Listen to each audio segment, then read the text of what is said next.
આજે વિધાનસભાની અંદર રાજ્યના કૃષિ મંત્રી શ્રી ગુજરાતના ખેડૂતોને કાં તો મૂર્ખ સમજે છે અથવા તો કૃષિ મંત્રી પોતે મૂર્ખ છે એવું વિધાનસભાની અંદર નાટક કરે છે। એટલા માટે એવું કહેવું પડે છે કે આજે કૃષિ મંત્રી શ્રીએ કહ્યું કે નેનો યુરિયા જે કોઈ ફરજિયાત વેચશે એમના ઉપર કાયદેસરના પગલાં લેવામાં આવશે। તો કૃષિ મંત્રી શ્રીને એ ખબર નથી કે ડબલ એન્જિનની કહેવાતી સરકારમાંથી એક એન્જિન છે એ નેનો યુરિયાનું પ્રોડક્શન કરે છે અને બીજી એન્જિન જે છે તે નેનો યુરિયા ફરજિયાત વેચવા માટે સહકારી ક્ષેત્રના વિક્રેતાઓ છે એમના ઉપર દબાણ કરે છે।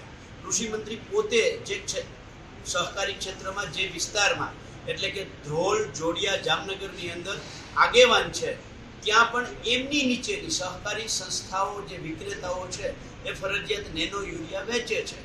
કૃષિ મંત્રી શ્રીને નમ્ર નિવેદન છે કે જો નેનો યુરિયા ફરજિયાત ન કરવું હોય, વેપારીઓને દંડ કરવા વાળી વાત જ નથી, કારણ કે વેપારીઓ પ્રોડક્શન નથી કરતા, પ્રોડક્શનનું જે પ્રોત્સાહન આપે છે એ કેન્દ્ર સરકાર આપે છે।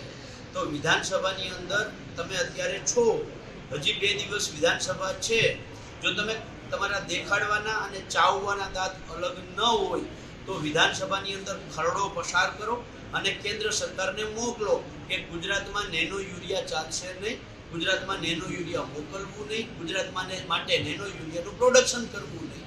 તમારા દેખાડવાના દાંત અલગ છે, ચાવવાના દાંત અલગ છે।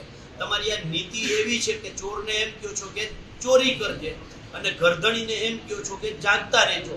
આ તમારી નીતિથી ગુજરાતના ખેડૂતો બિલકુલ વાકેફ થઈ ચૂક્યા છે।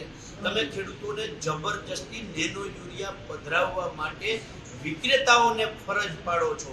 દાખલા તરીકે જીએસએફસીની જે ગોડાઉનમાંથી ગાડી ભરાઈને નીકળે છે ત્યાં 4 બોરી દીઠ એક નેનો યુરિયાની બોટલ એ મુજબ ગણતરી કરી અને બોટલો ફરજિયાત ત્યાંથી આપવામાં આવે છે, તો ત્યાં જ બંધ કરી દો એટલે વિક્રેતા સુધી પહોંચશે જ નહીં।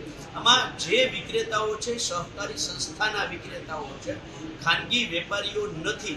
આ પણ કૃષિ મંત્રીને જ્ઞાન નથી। એટલે કૃષિ મંત્રી શ્રી આ તમારા દેખાડા પૂરતા જે તમે વિધાનસભાની અંદર લોકશાહીના મંદિરમાં સૌથી મોટું જૂઠાણું તમે બોલી રહ્યા છો, આ ગુજરાતના ખેડૂતો આનાથી વાકેફ થઈ ચૂક્યા।